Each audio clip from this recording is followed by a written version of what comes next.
We know that there is a genetic basis for schizophrenia, which is a disorder of brain development. And so if you have a family history of schizophrenia, you're probably more likely to have it. But the risk is still small. If you have an identical twin who has the same genes as you, and they have schizophrenia, your risk of developing schizophrenia is still only 50%, which is high, but it's not 100%.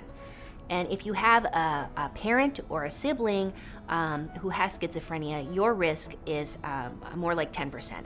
The population general risk is 1%. And so it is an elevated risk, but just because you have a family member who has it doesn't mean that you will have it.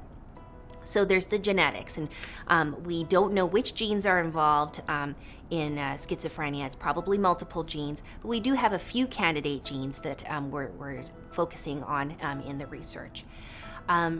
So there's genes, but then there's the environment too. And what we know is that the prenatal and perinatal period, the period of pregnancy, birth and delivery, and just after delivery is a sensitive period for brain development.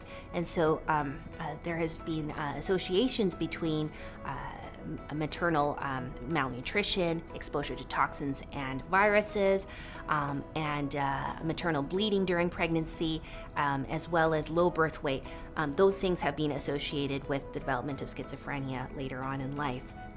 Again, just because those things have occurred does not mean that schizophrenia will occur. It's a very small minority of people who experience those risk factors that will develop schizophrenia, but it does increase risk.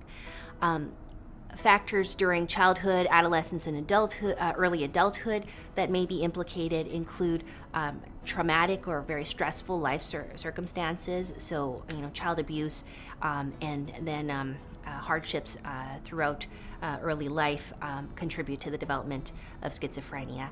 And substance use, and in particular marijuana use, during adolescence and early adulthood have been linked to the earlier onset and risk for schizophrenia. All around the world, the risk for schizophrenia is about 1% of the population that has it, and that's from country to country. It's the same, so that we know that race and nationality and culture are not independent risk factors for schizophrenia. However, immigration and the stress of immigration may lead to increased risk of developing schizophrenia.